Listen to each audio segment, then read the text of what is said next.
आप सब पर सलामती हूँ। मैं यासिर रशीद हूँ और आप मेरा वीलॉग देख रहे हैं। नाज़रीन, जस्टिस याहिया अफरीदी की बतौर चीफ जस्टिस तयनाती जो है या उनका इंतखाब जो है या तकर्रुर जो है, उसके बाद की डेवलपमेंट्स क्या हैं? जस्टिस मंसूर अली शाह से मुलाकात में जस्टिस याहिया अफरीदी ने क्या कहा? काजी फायज ईसा साहब से जो मुलाकात हुई उसमें क्या हुआ? जस्टिस याहिया अफरीदी का बतौर चीफ जस्टिस मुंतखब होना क्या बार काउंसिल्स के लिए खुशाइंद है या हिजानी कैफियत है? और इस पैमाने पे ये देखना होगा कि कितने बड़े कैनवस के ऊपर ये मंजरनामा डेवलप होता दिखाई देगा। सबसे पहले बात करते हैं जस्टिस मंसूर अली शाह। इस पूरे इवेंट में अगर देखा जाए तो क्या उनके इम्कानात हैं कभी चीफ जस्टिस बनने के, या इम्कानात ख़त्म हो चुके हैं? तो अभी अगर देखा जाए तो नई आईनी तरमीम में एक बालाई हद लगाई गई है। वो बालाई हद है 65 बरस की, और चीफ जस्टिस की जो मुद्दत मुलाजमत है उसका जो टेनोर है वो है 3 साल का, दौरानिया 3 साल का होगा। अब अगर देखा जाए तो 3 महीनों के बाद जो जस्टिस याहिया अफरीदी हैं वो 60 बरस के होंगे 3 महीनों बाद। अभी हैं वो 59 बरस के। 3 महीनों बाद वो जब 60 बरस के होंगे तो कुली तौर पे ये 3 साल के लिए उनकी तयनाती होगी, और वो जब 63 बरस के होने में 3 माह बाकी होंगे वो रिटायर हो जाएंगे अपनी मुद्दत से। उस वक्त जस्टिस मंसूर अली शाह साहब की उम्र, जब जस्टिस याहिया अफरीदी रिटायर होंगे, उनकी उम्र 65 बरस होने में 1 महीना और 2 से 3 दिन अभी बाकी होंगे, क्योंकि 26 अक्टूबर 2027 जस्टिस याहिया अफरीदी की रिटायरमेंट की डेट है। उस वक्त जस्टिस मंसूर अली शाह साहब जो हैं वो 64 बरस और 10 माह 28 दिन तकरीबन बनेंगे उनके, वो उस उम्र के होंगे। और उस वक्त भी जो पार्लिमानी कमेटी नामों के ऊपर गौर खौज कर रही होगी, अगर जस्टिस मंसूर अली शाह साहब तब तक इस्तीफा नहीं देते, खुद इस्तीफा दे के नहीं चले जाते, तो उस फहरिस्त में जस्टिस अमीनुद्दीन खान, जस्टिस मंसूर अली शाह और जस्टिस मुनीब अख्तर का नाम होगा। और उनमें से देखा जाएगा कि कौन चीफ जस्टिस बनता है। 1 माह 2 दिन के लिए क्या चीफ जस्टिस बनेंगे मंसूर अली शाह, या फिर कुछ महीनों के लिए बनेंगे, ज़्यादा महीनों के लिए जस्टिस मुनीब अख्तर, क्योंकि जस्टिस मुनीब अख्तर उनसे तकरीबन 1 साल छोटे हैं, वो 1 साल के लिए बनेंगे, और या फिर जस्टिस अमीनुद्दीन खान साहब 3 साल के लिए बनेंगे। अभी जो है जस्टिस याहिया अफरीदी की मुद्दत मुलाजमत में तकरीबन 2 साल की कमी वाक़ हो गई, 2 साल 3 माह की कमोबेश कमी वाक़ हो गई है। वो कैसे? अगर वो चीफ जस्टिस ना बनते तो वो 65 बरस की उम्र तक चीफ जस्टिस रहते, लेकिन अब वो चीफ जस्टिस बन गए हैं तो नई आईनी तरमीम के तहत वो सिर्फ 3 साल तक के लिए चीफ जस्टिस बन सकते हैं, 3 साल से ऊपर नहीं हो जा सकते। तो यूं उनकी मुद्दत मुलाजमत का दौरानिया जो है वो 2 साल कम हो चुका है। ऐसी सूरत हाल में आज के दिन ये बातें गर्दिश कर रही थी कि क्या जस्टिस मंसूर अली शाह इस फैसले को वेलकम करेंगे, क्या होगा। आज जो मुलाकात हुई काजी फायज ईसा से जस्टिस याहिया अफरीदी की, तो जस्टिस याहिया अफरीदी साहब को काजी फायज ईसा साहब ने मुबारकबाद दी, अटॉर्नी जनरल मिले, उन्होंने मुबारकबाद दी, उनके अपने अमले ने मुबारकबाद दी। वो उसके बाद जस्टिस मंसूर अली शाह से मिले।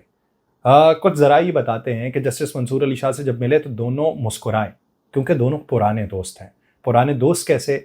दोनों एक ही लॉ फर्म के तवस्सुत से काम करते रहे। ये 3 जजेस थे जो अपने ज़मानाए वकालत के अंदर तीनों ने एक लॉ फर्म से आगाज़ किया था, अपनी एक लॉ फर्म बनाई थी जिसका नाम था याहिया शाह मिनल्ला।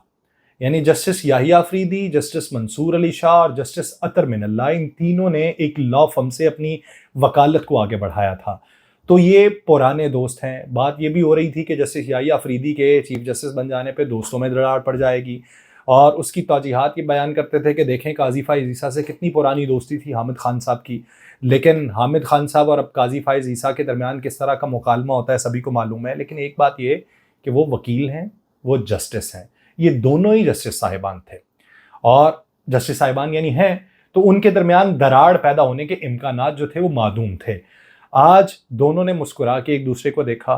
आगे से याहिया अफरीदी साहब ने जवाब उन्होंने ये कहा कि मेरा इसमें लेना देना नहीं है, तो मंसूर अली शाह साहब फिर आगे से मुस्कुराए, मुसाफिया हुआ, बैठ के बातचीत हुई, आइंदा के लाहे अमल के ऊपर हुई, और ये कहा गया कि आपकी जो गाइडलाइन है वो मुझे चाहिए होगी, और मुझे बेशतर मामलात के ऊपर आपकी रहनुमाई दरकार होगी, क्योंकि अब जो खुसूसी कमेटी बननी है اس خصوصی کمیٹی کا حصہ جسٹس یحییٰ افریدی ہوں گے، جسٹس منصور علی شاہ ہوں گے، اور تیسرے جج کو جو شامل کرنا ہے وہ ثوابدید جسٹس یحییٰ افریدی کی ہوگی۔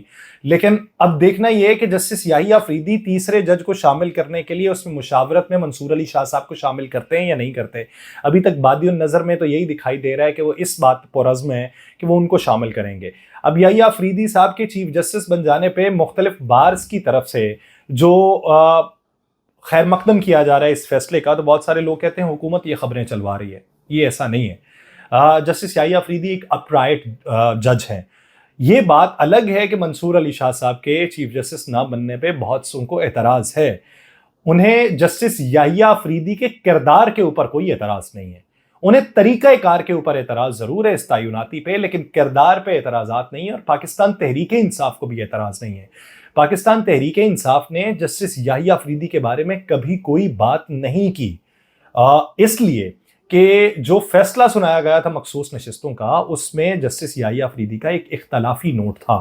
کہا گیا کہ یہ فیصلہ جو ہے 8-5 کا ہے، پھر کہا جاتا تھا یہ فیصلہ 11-2 کا ہے۔ 11-2 کا کس منطق کی بنیاد پہ کہتے تھے؟ اس میں جسٹس یحییٰ افریدی نے جو اختلافی نوٹ لکھا تھا اس میں یہ لکھا کہ یہ درخواست سنی اتحاد کونسل کی طرف سے تھی، سنی اتحاد کونسل کی اس درخواست کو رد کیا جاتا ہے، مخصوص نشستیں ان کو نہیں ملنی چاہیے۔ مخصوص نشستیں جو ہیں وہ پارلیمانی اور سیاسی جماعت جو ہے وہ پاکستان تحریک انصاف ہے، اور وہ مخصوص نشستیں پاکستان تحریک انصاف کو الیکشن کمیشن دے۔ الیکشن کمیشن جو ہے اپنے طریقہ کار پہ غور کرے اور دیکھے کہ کتنی نشستیں ان کی بنتی ہیں۔ یہ نشستیں سنی اتحاد کی نہیں بنتی، کسی اور کی نہیں بنتی، یہ پاکستان تحریک انصاف کی بنتی ہیں، اور ان کو دینا ثوابدید جو ہے وہ الیکشن کمیشن آف پاکستان کی ہے۔ اس لیے پاکستان تحریک انصاف کی نظر میں بھی یحییٰ افریدی صاحب کے اوپر کوئی اعتراض نہیں تھا۔ یحییٰ افریدی صاحب کا ماضی بھی کسی متنازع فیصلے کے حوالے سے نہیں ہے کہ کسی پارٹی نے ان کے اوپر اعتراض کیا ہو، تو پارٹی کے اعتراضات نہیں تھے۔ اب کیا بنے گا اس ضمن کے اندر؟ کیا کوئی تحریک چلتی ہوئی دکھائی دے گی؟ کیونکہ بہت سارے کہتے ہیں کہ جی تحریک چلے گی، لیکن تحریک کس طریقے سے چلے گی یہ دکھائی نہیں دیتا۔ دوسری بات یہ کہ آج یہ دیکھنے میں آیا کہ جسٹس منصور علی شاہ صاحب جو ہیں وہ رخصت پہ چلے گئے، یعنی وہ اب سپریم کورٹ میں نہیں آئیں گے۔ کتنے دنوں نہیں آئیں گے، کتنی رخصت پر گئے ہیں؟ ابتدائی طور پہ تو یہ ہے کہ وہ قلیل کچھ دنوں کی رخصت پہ گئے ہیں، لیکن کیا یہ رخصت کا دورانیہ بڑھ سکتا ہے؟ عمومی طور پہ دوسرے اداروں میں یہ ہوتا ہے کہ جب کوئی جونیئر ادارے کا سربراہ بن جائے، یعنی آپ کا سینئر بنا دیا جائے قانونی اعتبار سے، تو جو اصل سینئر ہوتے تھے وہ سپر سیڈ ہو جاتے تھے، یعنی استعفیٰ دے کے چلے جاتے تھے۔ آج قیاس آرائیاں تھیں کہ منصور علی شاہ صاحب یا جسٹس منیب اختر کی طرف سے کوئی استعفیٰ نہ آ جائے، ایسی کوئی خبر نہیں۔ وہ رخصت پہ گئے، رخصت پہ بیٹھ کے سوچیں گے، کچھ لوگوں سے مشاورت بھی شاید درکار ہوگی، مشاورت کے بعد وہ فیصلہ کریں گے۔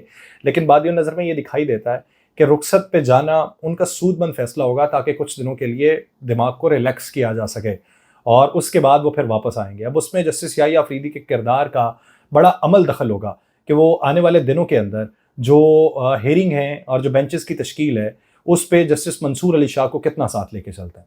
مجھے دیجیے اجازت، اللہ نے کے بعد۔